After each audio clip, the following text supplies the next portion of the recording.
trouvé ça un peu... Bah, parce que moi, je me mets dans la peau, en fait, du mec qui écrit le truc. Forcément, il est partisan. Donc lui, il va jamais nous dire à un moment donné, mais non, mais la République, c'est ça. Mais là, la façon dont il nous le dit, c'est-à-dire il nous décrit la situation de gens qui sont silencieux, mais moi, que je peux interpréter soumis aussi. Mhm. Et il nous décrit, bon, bah maintenant, ça y est, ils sont en gros obligés de faire la fête et de fêter la République, même si... C'est à Nantes, ça? C'est Non? à... Oui, c'est à Nantes, je Oh, crois ben, bien. les Nantais, ils étaient, C'est à Nantes, ouais, je crois bien. ils étaient républicains, les Nantais. Hein. Ouais, mais... Non, les Nantais, hein, je parle pas de toute la région, mais Ouais. d'ailleurs, à Nantes, il faut savoir qu'il y a beaucoup de gens de la région qui se sont réfugiés à Nantes. À Nantes, alors attends. Je sais pas en fait, trop de quoi tu me parles. Ouais, parce que bah, c'est tellement juste. Voilà, attends, je vais retrouver le passage.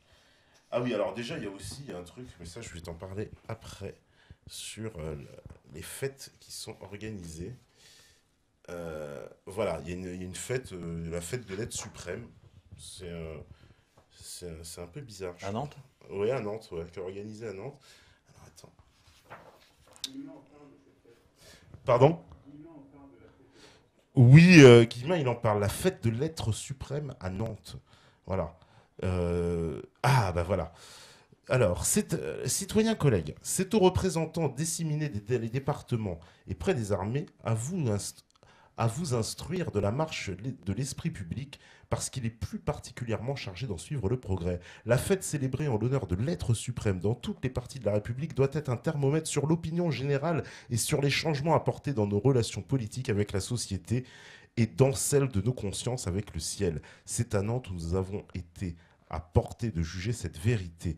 Et c'est avec les habitants de cette ville que nous avons aussi nous-mêmes célébré cette fête solennelle. Une joie douce, fruit de la tranquillité de l'âme exprimée dans tous les regards, un cortège nombreux, l'ordre, le silence, la majesté de la marche, les discours prononcés par les orateurs, tout nous a convaincus que les Nantais aimaient la liberté et refusaient de rendre et rendaient hommage au culte de la raison. Hum. Mais c'est Non, mais là, mais moi, quand je dis ça, j'ai l'impression de lire un truc d'un régime communiste.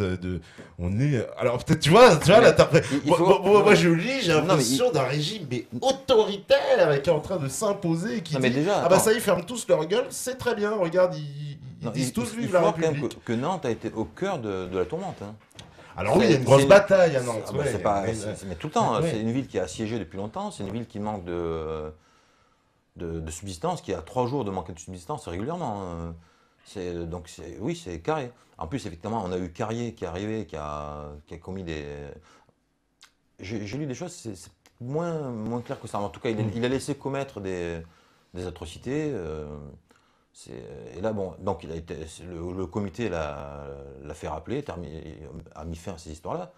Mais bah, c'est une situation de guerre, là, avec une fête qui permet une certaine.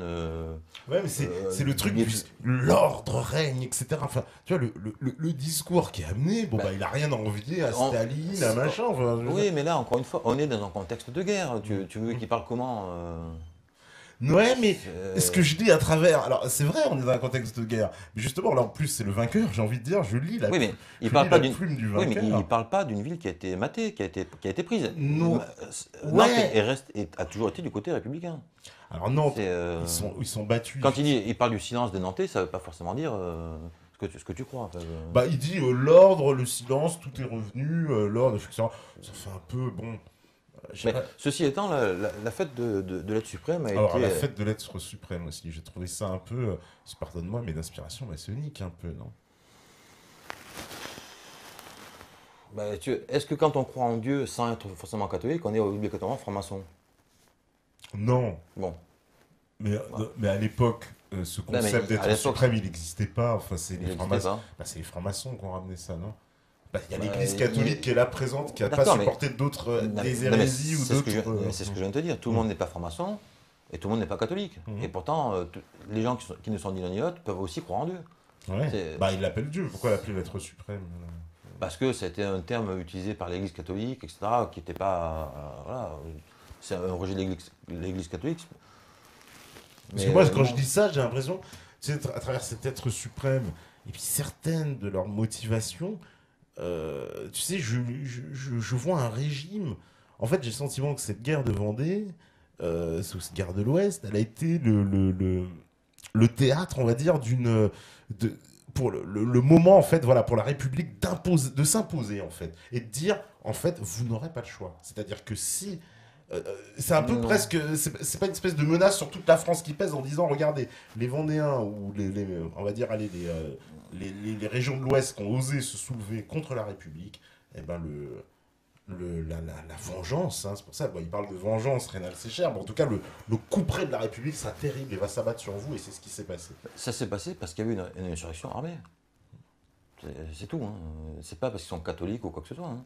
C'est-à-dire, toute la France. Ah, ils en parlent de ça quand même. Non, mais, Ça évidemment. les emmerde, l'armée catholique. Mais Il y a c'est plein eux- de non, mots, mais- ils disent oui, oh, l'armée catholique, Mais oui, mais cette armée catholique. Oui, mais c'est eux qui se proclament. Oui, armée qui se catholique. proclament armée catholique. Donc, Mais ils en parlent parlent pas avec de- le plus grand mépris. C'est vrai, quand même. mais ils n'ont pas beaucoup de respect pour l'Église, tu vois. Alors on le sent, ah bah voilà, ils n'ont évidemment. pas de respect pour Mais l'Église. après, si on parle effectivement beaucoup de catholiques, c'est parce que eux-mêmes, les rebelles eux-mêmes, se proclament. Oui, ils se catholiques. proclament l'armée Donc, catholique. bon, Il y a même des Mais- trucs où ils disent, alors je vais te retrouver le passage où il parle des nobles et il dit par exemple, oui, les nobles, ils donnent leur argent à ces rebelles, comment dire, dans l'espoir. Alors en fait, je sais pas comment je dois le prendre, mais tu sais, c'est un peu l'obsession de ces discours qu'on retrouve souvent dans les systèmes politiques que, allez, je lâche le mot, que j'appelle fascisant, où on te rabâche sans cesse une idée. Et alors là, on nous dit par exemple les nobles, ah, ils lâchent leur argent parce que tellement ils détestent la République et ils seraient prêts à tout et à tout perdre pour faire exploser ce système.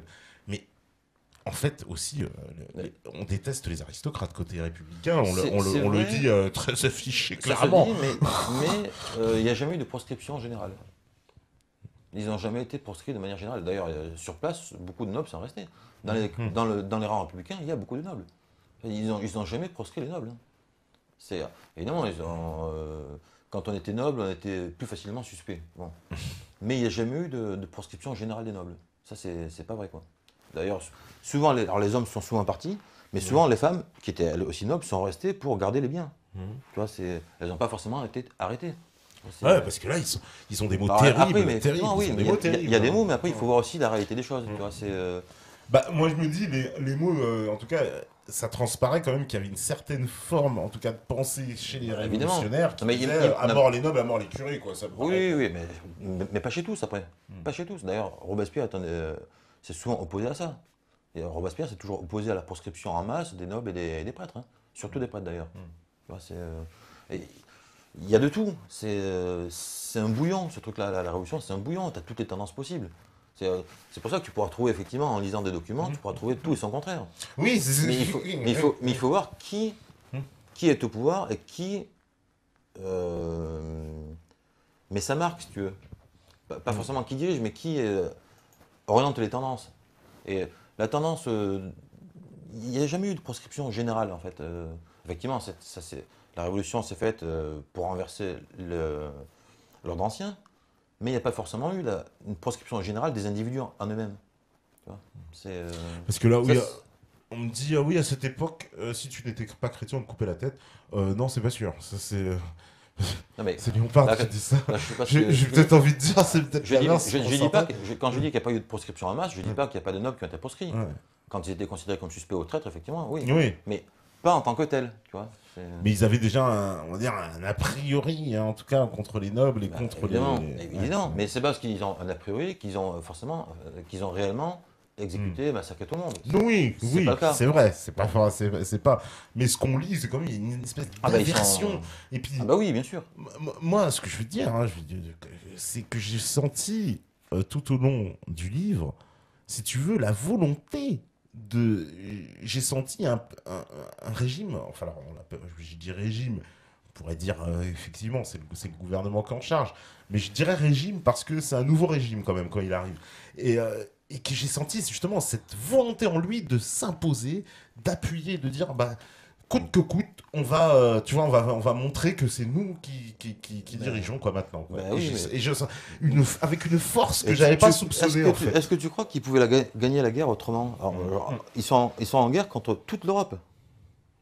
Tu gagnes pas une guerre contre toute l'Europe et une partie de la population interne avec des bisounours. Je veux dire, Oui, c'est vrai. je veux dire, Mais quand- bon, quand- il non, mais- cherche un peu les guerres, parce qu'il y a la guerre contre la Hollande, il la provoque. Hein, Ouais. c'est le comité, bon, l'Angleterre aussi. Alors, non, mais, l'Angleterre fait des tu vois, gestes. le problème, c'est Oui, que bon. tu dis il. Tu vois, Bah, le comité de salut public. ouais, mais quand tu dis il, c'est qui il? Ouais. Encore une fois, comme je Ah, te- qui il dans le comité non, non, mais en fait, on met tout le monde dans le même sac, mais en- Ouais, mais c'est une tendance, parce qu'à la fin, bah non, mais après, t'as des gens qui sont au pouvoir qui vont devoir gérer la guerre, mais qui ne la voulaient pas forcément. D'ailleurs, encore une fois, Robespierre s'opposait à la guerre. Les Jacobins principaux s'opposaient, ne voulaient pas de la guerre. Parce que justement, ils avaient compris que ça allait amener une catastrophe, quoi. D'ailleurs, une des grosses craintes, d'ailleurs, c'était le césarisme. Et la guerre va effectivement amener Bonaparte. Et ça, Robespierre le dit dans ses discours, il dénonce, il craint ça, quoi. Bon, et ça a eu lieu quand même. Bon, donc ils gèrent le truc, mais c'est pas forcément eux qui sont responsables de la situation. Tu vois, il y a celui qui gère, il y a celui qui est responsable. Tu vois, c'est un peu comme aujourd'hui, tu vois. Tu vois, aujourd'hui, d'ailleurs, ceux qui sont responsables, il n'y a pas grand-chose. Ah bah, quoi. moi, j'ai fait certains parallèles, hein, je dois bien le dire, entre aujourd'hui et la situation actuelle et ce que je disais là, parce que dans les discours, moi, justement, voilà. Mais la différence, c'est que là, on a des gens qui veulent sauver la France. Oui, mais justement, je me dis, est-ce que c'est la France qui sauve ou c'est leur régime républicain? Bah, c'est les deux, hein. Mais c'est la République de l'époque, à mon avis. Bah, cela dit, le régime n'est pas stabilisé. Ah non, ouais, c'est le c'est- début, c'est vrai. Voilà, c'est. Mais c'est quand même, il est né dans la République, est-ce qu'elle n'est pas? Parce que là, tu vois, ça me pose une question, on va Vas-y. dire, presque philosophique, plus profonde. Mais est-ce qu'il n'y a pas un grand mensonge dans la République, hein, je parle de la France, bien sûr, parce qu'elle serait née, justement, non pas de la volonté populaire, véritablement, mais de la volonté d'une élite qui l'a portée et qui, elle, l'a imposée au reste. Bah, je pense que les deux peuvent être vrais, quoi. On ne peut pas nier qu'il y a quand même un mouvement populaire. La France n'aurait jamais pu soutenir le choc de l'Europe sans un certain assentiment populaire. Et le 10 août, alors est-ce que les fédérés représentent le peuple? Mais de toute façon, toutes les transformations sont faites par des élites, de toute manière. Oui, La masse, oui. elle suit toujours, enfin, elle est toujours amorphe, bon, léthargique. Quand tu vois aujourd'hui, c'est pareil. Hein. Bon, mais non, il y a quand même, il y a une marque populaire là-dedans. Hein. En l'an 2, t'as alors, on peut discuter, mais partout tu as des comités de surveillance qui s'installent. Il y a un côté populaire. Les administrations ou les municipalités sont renversées, municipalités bourgeoises, et sont remplacées par des gens plus issus du peuple, etc. Tu vois, il y a une prise en compte des sans-culottes, bien que le comité en vérité soit un peu, le comité et la convention soient un peu emmerdés par ce mouvement-là qui est un peu agité. Tu vois, d'ailleurs, c'est eux, ils sont beaucoup plus pour la terreur, par exemple. Tu vois, là, ça rappelle plus d'ailleurs le côté prolétariat, machin. Tu vois, lutte des classes, ils sont plus dans ce truc-là. Alors, c'est pas, le comité, par exemple, n'est pas dans cette logique-là, quoi. Et eux sont vraiment plus pour les hébertistes, etc. C'est eux eux sont vraiment pour la terre. Et eux, c'est quand même plus populaire que. Alors, évidemment, est-ce que le peuple des villes, parce que les sans-culottes, c'est plutôt des urbains, Ouais. est-ce que le peuple des villes doit être tenu en compte comme si c'était le peuple de France, tu vois, Oui, parce que c'est ça. Est-ce qu'il n'y a pas. Mais- Parce que souvent, là, on a l'impression que. J'ai presque envie de dire, cette révolution, elle est très parisienne, Mais, non? Elle est mais très- d'ailleurs, tout à l'heure, je te le disais, face à l'insurrection des Vendéens, les paysans des régions alentours se soulèvent aussi contre eux. Contre ceux Contre, qui se bien sûr, soulèvent. bien sûr. Ouais. C'est notamment également pendant la vire de Galerne. On a effectivement l'armée républicaine qui sert de plus en plus les rebelles, mais tu as les gens du coin aussi qui leur donnent la chasse. Ça, je sais pas, tu l'as. Bon, t'as peu pu tout lire, mais J'ai pas vu ce donc passage où les gens leur encore une fois, donnent. il y a du peuple des deux côtés, quoi. Faire croire qu'il y a qu'un peuple du bon côté, du côté du roi et du goupillan, c'est pas vrai, quoi. Oui, c'est pas aussi, c'est plus compliqué que ouais, ça. c'est beaucoup plus complexe. Mais il y a quand même, voilà, un régime donc naissant qui est autoritaire et qui s'impose sans hésiter par la force, quoi. Alors après, Bah, situation de guerre, etc., mais non, mais quand même, quand on même. est dans, non, mais attends, on est dans un contexte de guerre et encore une fois, c'est pas un régime qui est stabilisé. Faut quand même pas oublier que les députés se faisaient la guerre entre eux, ils se faisaient une guerre à mort entre eux, hein. Je sais pas, j'ai fait le comptage du nombre de députés qui avaient été exécutés ou morts, etc., quoi. Il y en a plus d'une centaine. Ils sont pas au front, les mecs, hein.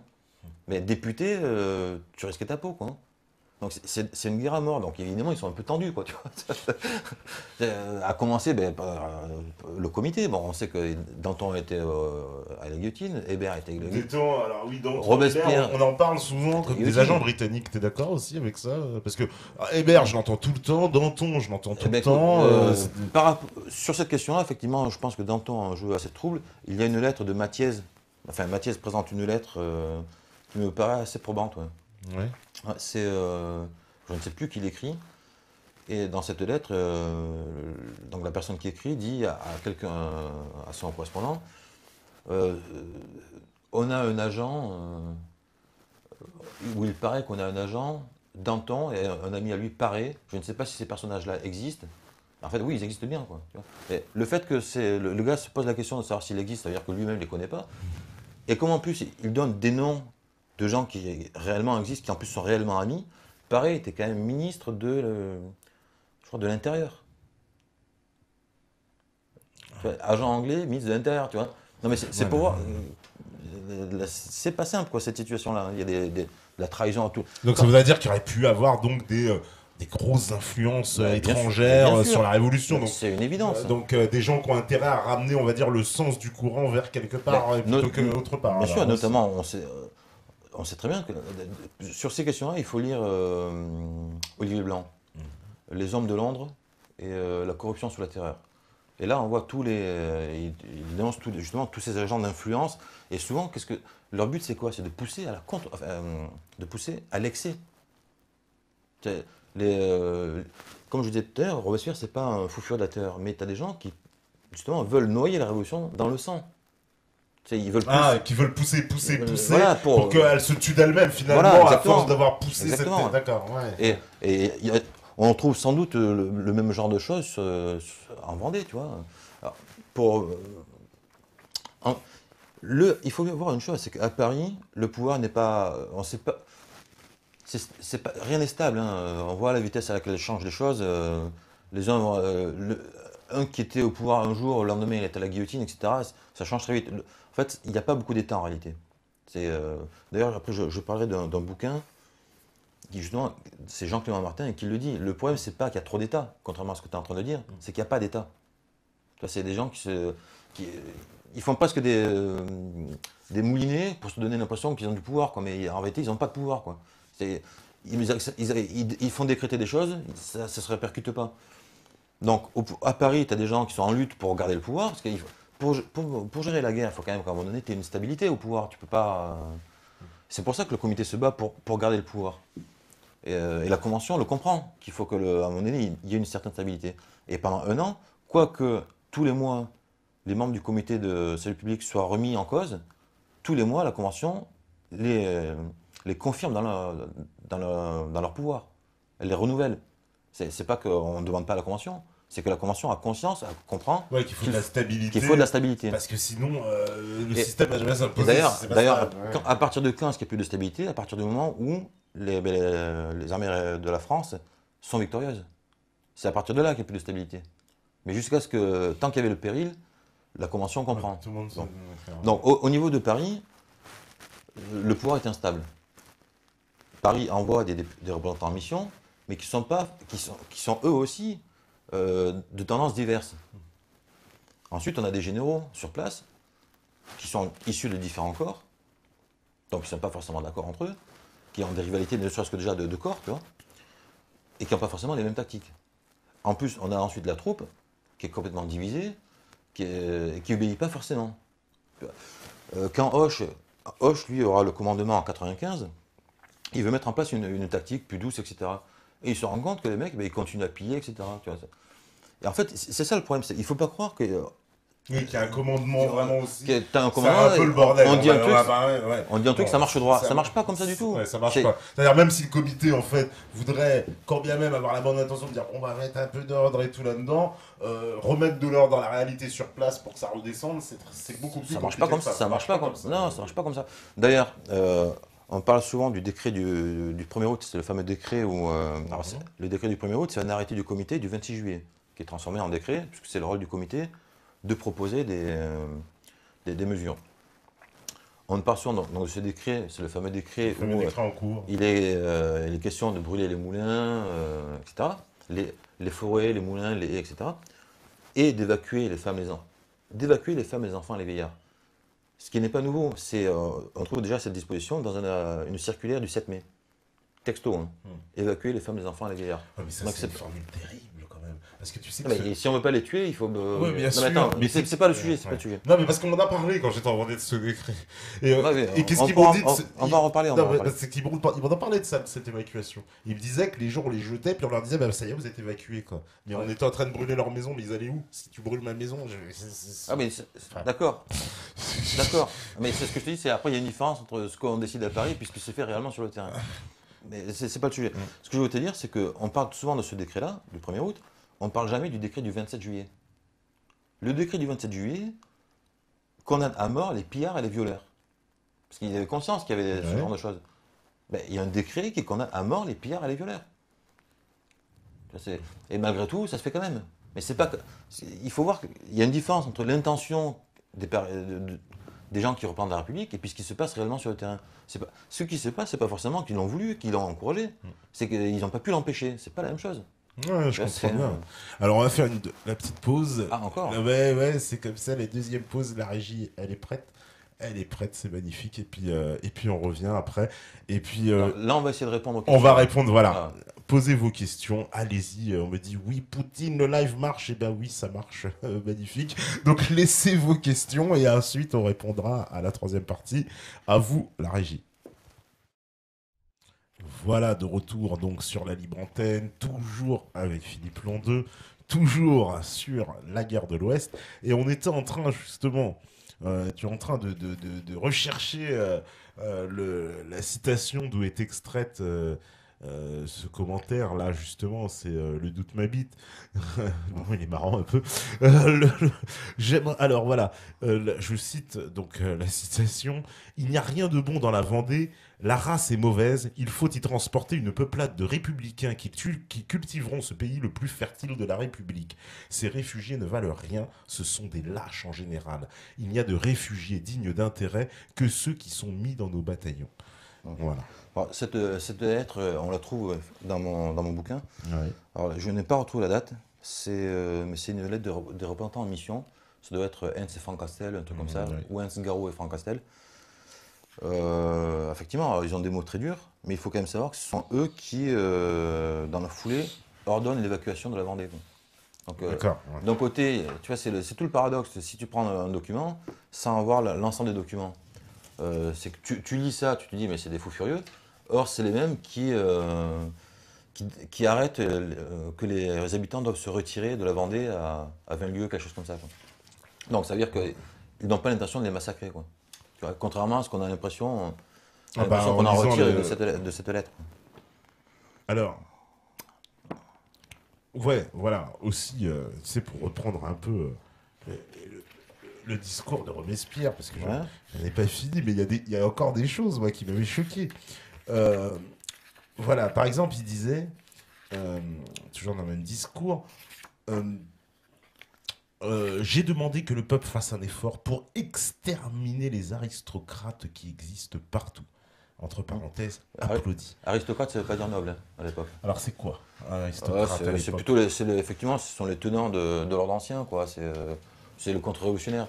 Ça voudrait dire quoi? C'est l'équivalent de l'oligarchie d'aujourd'hui, quand on dit l'oligarchie? Oligarchie et tout ce qui peuvent les soutenir, quoi, tu vois. Mais c'est pas au sens de. D'accord. On me dit, d'accord, on dit il s'agit de Nicolas Hens, fier républicain député de la Moselle. D'accord, c'est lui l'auteur de la citation.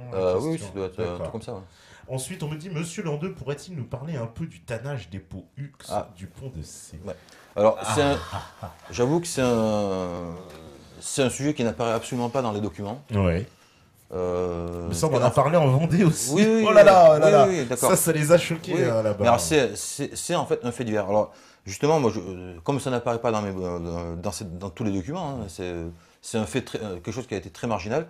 Et donc j'ai lu un bouquin sur le sujet, donc je pense que je vais le montrer à l'écran. Là. Donc c'est Jean-Clément Martin. Donc un détail inutile. Voilà. Donc c'est un petit bouquin sur la question.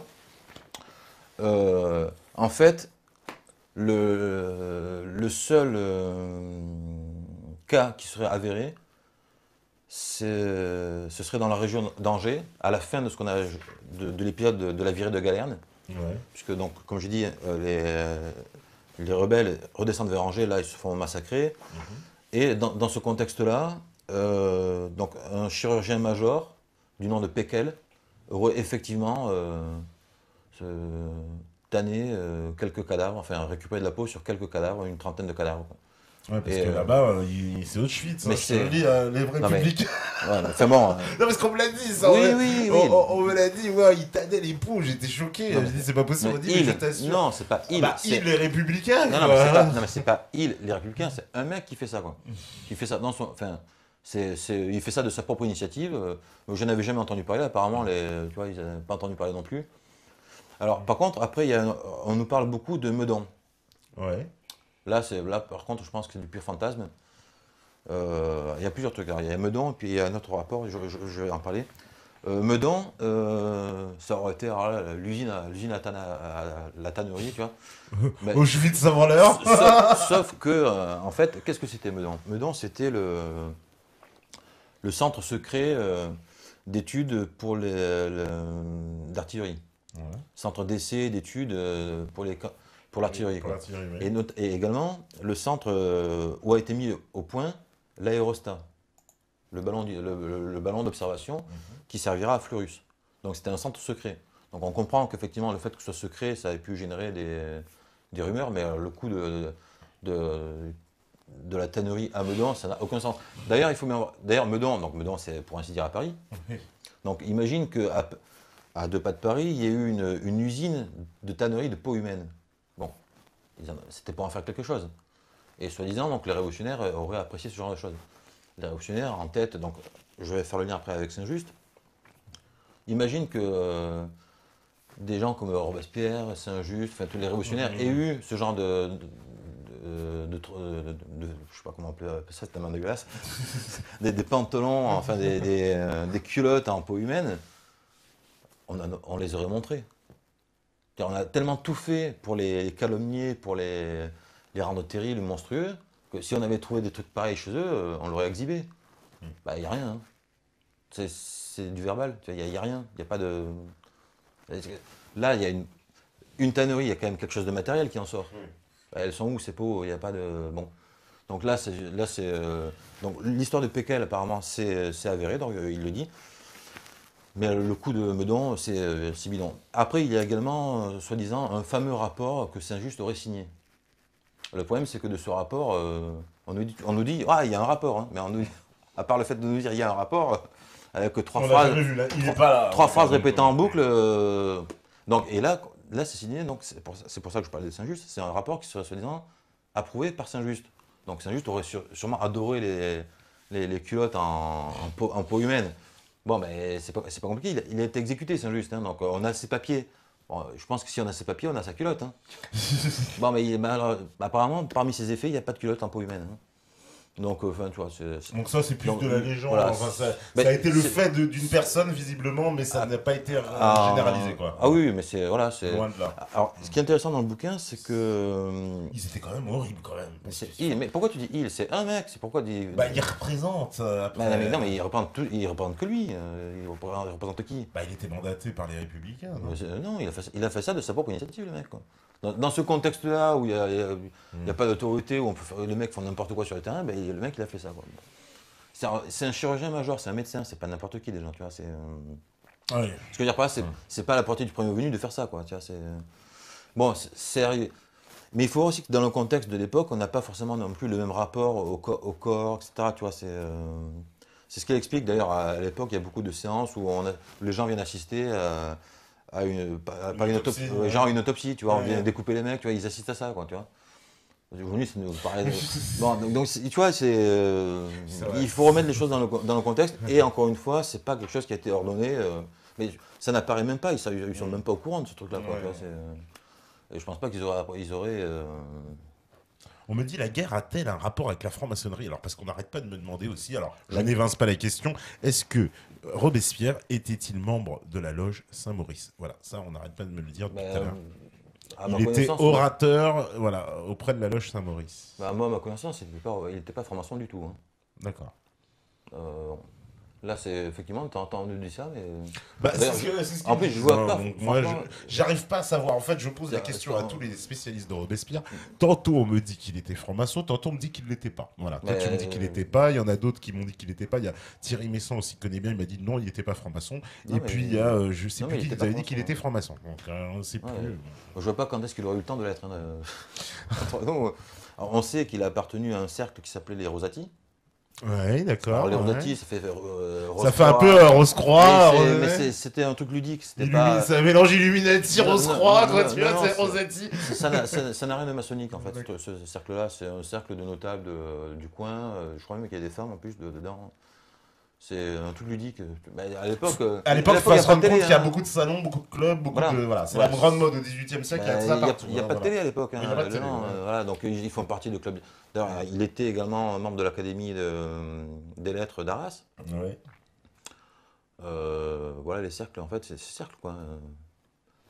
Après, bon, il était également juge, avocat, etc. Mais bon, ça, c'est encore autre chose. Mais dans ces cercles, c'est les Rosati et ça, quoi. Alors, qu'est-ce qu'on me dit encore? La duchesse de Berry a tenté de faire un putsch en 1832. Hélas, cela échouait, l'action étant limitée à l'est de la Loire inférieure, nord de la Vendée et sud-est de l'île-et-Vilaine. Pouvez-vous nous en dire? D'ailleurs, à cet épisode, beaucoup de bruit circulait sur d'éventuels savons fabriqués à partir de graisse humaine. Perso, je n'y crois pas, je pense que c'est des légendes, car en cette période 1830, de nombreuses savonneries Ça dit ont 1830. ouvert dans Nantes et sa région et des rumeurs de ce genre ont circulé. Ah bah, déjà pour vu, quelle oui. raison? Elle dit qu'il y a eu une autre tentative en 1832, la duchesse de Berry qui a tenté de faire un putsch et de... Ouais, c'est chose. Ah, d'accord, ouais, de Mais bon, traverser c'est la Loire. 1832, si tu veux, c'est. Oui, on est bien après, évidemment, les événements dont on parle, mais bon, est-ce non, que c'est la pas- suite? donc, C'est ça qu'elle non, me demande. j'en Non, parle tu sais pas, pas, d'accord.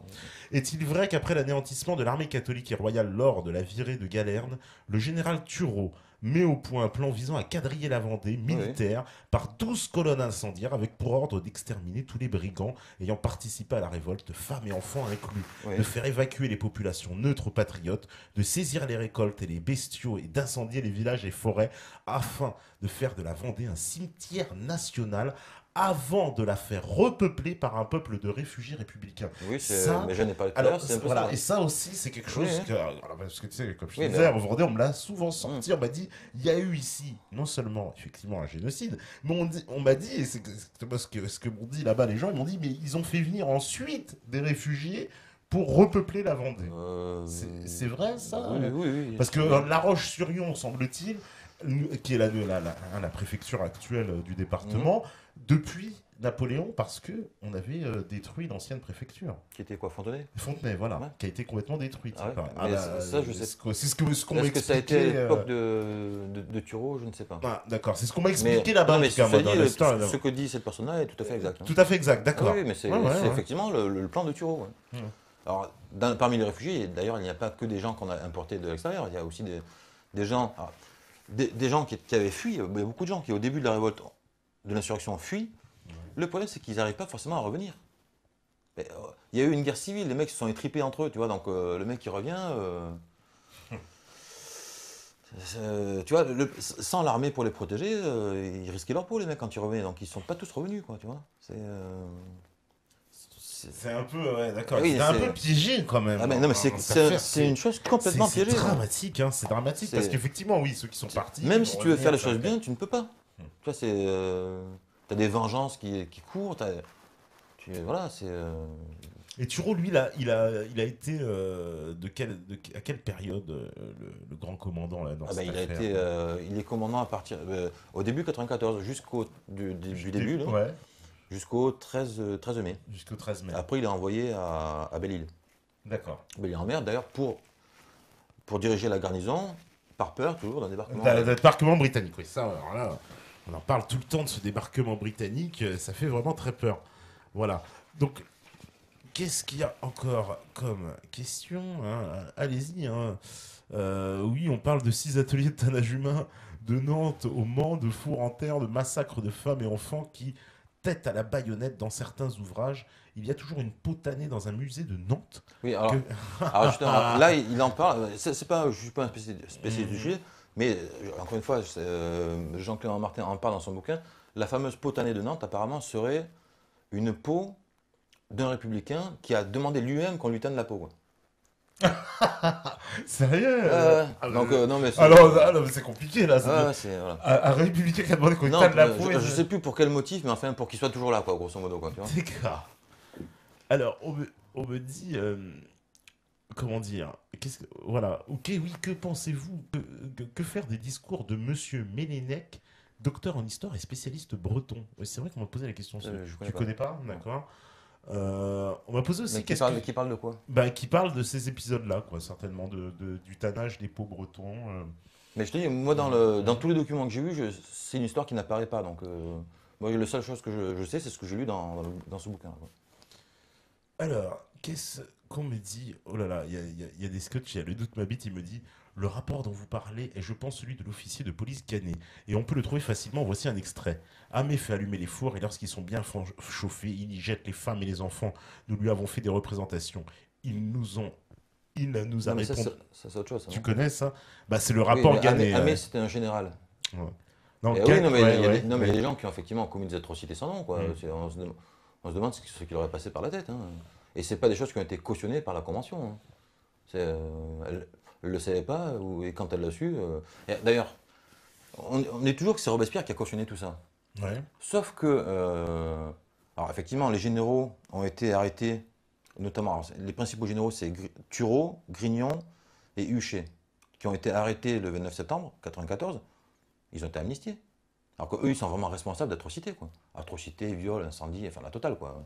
Ils ont été amnistiés par les gens qui foutent tout sur le dos de Robespierre. Bon. Voilà, mais donc, oui, des atrocités ont été commises. Mais la question, c'est de savoir qui les a ordonnées, qui est réellement responsable. Est-ce qu'ils l'ont fait en tant que républicain ou en tant que fou furieux, quoi. Tu vois, c'est pas en tant que républicain qu'ils l'ont fait. C'est des militaires, ils ont le pouvoir, ils sont sur place. Dans toutes les guerres, il se passe des trucs dans ce genre-là. Hein. Bon, là, c'est vraiment des extrémités. Et du putsch. On me dit, êtes-vous au courant qu'il existe au musée Carnavalet, à la Bibliothèque nationale de Paris, un exemplaire de la Constitution et une déclaration des droits de l'homme reliée en peau humaine? J'ai entendu ça, ouais. Et Georges Harrison, il en parle. Mais encore une fois, sur cette question des peaux tannées, des peaux humaines, lisez ce bouquin-là. Mais la Constitution, elle a été faite en peau. J'en sais rien.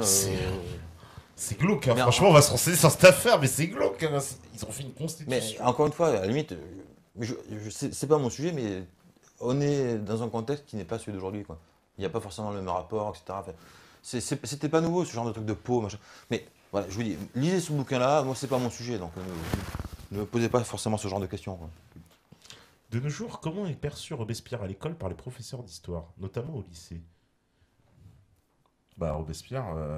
Sans doute, ça dépend sans doute des professeurs. J'ai presque envie de dire, il est un peu mal vu quand même. Paradoxal, Robespierre. De manière générale, oui. Moi, ce que je me rappelle de lui à l'école, on me dit que c'était c'est le tombeur de tête, quoi. On nous le présente comme l'homme responsable de la terreur. C'est-à-dire celui qui avait qui a eu la folie de faire tomber toutes les têtes et que ça se finit par que sa tête elle tombe. Ouais, en gros, je résume vulgairement. Ouais, moi, je vais résumer autrement. Quand on veut tuer son chien, on dit qu'il a la rage. Non, mais c'est surtout ça. Hein. Ça, c'est plus près de la vérité que ce mythe du Robespierre tyran, etc. Bon, enfin, c'est un mythe qui persiste quand même. Parce que toi, justement... Il ne peut persister que d'autant plus aujourd'hui. On ne veut absolument pas de révolution aujourd'hui. On ne va pas faire l'apologie des vrais révolutionnaires. On peut se prétendre de la révolution, mais par contre, on occulte complètement les révolutionnaires. On oublie évidemment ce qu'ils ont dit. Tu vois. Et t'en penses quoi d'ailleurs de ce qu'a dit Henri Guillemin sur Robespierre? Oui, dans l'ensemble, c'est très correct. Ouais. J'ai une vision assez proche de la sienne. Ouais. D'accord, parce que ça, on me l'avait posé aussi cette question. Qu'est-ce qu'on me dit? Pourquoi n'apprend-on pas en cours d'histoire à l'école ce que l'invité nous raconte? Bah, il vient de vous le répondre. D'abord, là, le problème, c'est que la question est, elle est vague. Bah, On surtout, apprend pas quoi. il veut dire oui, bah, surtout, certainement remettre un peu Mais de toute manière, à l'école, un équilibre un peu, quoi. qu'est-ce qu'on apprend réellement à l'école? De La première question. de manière générale, dire que la Révolution, évidemment, je l'ai faite à l'école, ça m'a pas marqué, hein. Moi, tout ce que je sais sur la Révolution, c'est parce que j'ai travaillé après, mais voilà. Et puis après, ça dépend aussi, je pense, beaucoup du professeur. Tu vois, t'es un professeur passionné robespierriste, il va Il va forcément, te ce transmettre ce ça. sera pas la même, C'est la vrai. même histoire que l'autre prof, tu vois. Donc, mais bon, ça c'est de manière de l'histoire. Je pense que l'école, c'est fait pour éventuellement, je sais pas si aujourd'hui elle y arrive, mais en tout cas, c'est fait pour donner un goût de l'histoire. Après, c'est à chacun de s'intéresser à un épisode de l'histoire et de travailler de son côté, quoi. Mais forcément, rien que la Vendée, Ah bah. tu vois le truc. Ah, il y a du boulot. Tu me donnes du boulot déjà. Voilà, tu vois. donc très complexe. Voilà, rien que la Révolution, on peut y passer 10 ans à l'étudier. Donc évidemment, à l'école, en 3 mois, qu'est-ce qu'on Ouais, apprend? c'est un peu léger. Donc forcément, on fait obligatoirement des raccourcis. Et bon, c'est pas forcément les meilleurs, quoi. Alors, on me pose des questions aussi, on me demande, l'invité ne pense-t-il pas que finalement Robespierre fut pris au piège de la terreur qu'il a lui-même instaurée? Ah, justement, non. Ah, alors. Ah, mais il n'a pas instauré la terreur. Il n'a pas instauré, toi tu Non, mais, réfutes ça. ah, mais non, mais ça, absolument. c'est pas moi qui le réfute. Il a pas, il y a un mouvement général. Encore tout à l'heure, je t'ai parlé des sans-culottes. Eux, ils voulaient la terreur. La Convention, elle, au contraire, elle voulait. C'est quoi la terreur? La terreur, c'est un système répressif, mais dirigé. La Convention ne voulait absolument plus revoir les massacres de septembre. Voilà, c'est venu d'en bas, quoi. Mhm. Donc, voilà. Donc, ils font pour le mieux, ils dirigent la répression, quoi. Ils instaurent, c'est ce qu'on appelle la terreur. Mais c'est pas Robespierre qui le met en place. Je dis pas qu'il n'est pas d'accord avec, mais c'est pas lui qui le met en place, quoi. Et par contre, Robespierre, lui, théorise la terreur. Mais il la théorise des mois après. Tu vois, c'est parce qu'il la théorise que c'est lui qui la met en place. Tu vois, C'est-à-dire à la fin, quand même, voilà, il y a des discours très durs, Robespierre aussi, Ouais, où il dit exterminons. Mais là, encore, tu mélanges encore les sujets, hein. Là, tu me parles de la Vendée, là, on est en train de parler de la terreur. Oui, oui. La Vendée, c'est encore un cas particulier. Ça sort presque du cadre de la terreur, la Vendée. On est dans un contexte de guerre civile. Ouais, mais il a un peu la même mentalité, non? Ah, d'accord. La terreur, c'est quelque chose de précis. C'est quelque chose de légal, de carré. Là, en Vendée, c'est un truc qui part dans tous les sens. C'est presque un truc hors contrôle. Tu vois, ça sort presque du cadre de la terreur. Ça compte dans le bilan, mais c'est pas dans le bilan de la terreur, dans le bilan de la Révolution. Mais ça sort, à mon sens, ça sort du cadre de la terreur, quoi. Mais on peut en rester quand même à la question qui nous occupe, savoir Robespierre et la terreur. Robespierre meurt justement de ne pas avoir été un dictateur, de ne pas avoir voulu pousser la terreur jusqu'au bout, quoi. Et ce sont tous les gens qui sont pour la terreur qui le tuent. C'est quand même. Qui l'organise? C'est Fouché. C'est Fouché qui fait le 9 Thermidor. Il y a Barrère, il y a Collot d'Herbois, il y a Billaud-Varenne, il y a. Tous ces gens qui sont pour la terreur sont contre Robespierre. C'est quand même étonnant, tu vois. Si c'était Robespierre le champion de la terreur, il serait derrière lui, tu vois. Pas l'inverse. Bon, donc. Puis il finit par se faire avoir par la terreur. Oui, parce que justement, oui. Alors, on me dit, sachant le couloir républicain créé à la Révolution pour finir à nos jours par une société capitaliste, la Vendée ne fut-elle pas l'exemple, entre guillemets, bien voulu à ne pas suivre pour la bonne marche du Attends, système? reprends. En fait, Elle est où la question? elle est là. Il nous dit, en fait, sachant le couloir républicain créé à la Révolution pour finir à nos jours par une société capitaliste, la Vendée ne fut-elle pas l'exemple, entre guillemets, bien voulu, entre parenthèses, à ne pas suivre pour la bonne marche? C'est-à-dire qu'en fait, la Vendée, ça a été l'occasion, l'opportunité de montrer à toute la France ce sera la République ou alors répression terrible, on ne laissera pas. Non, il n'y a pas de.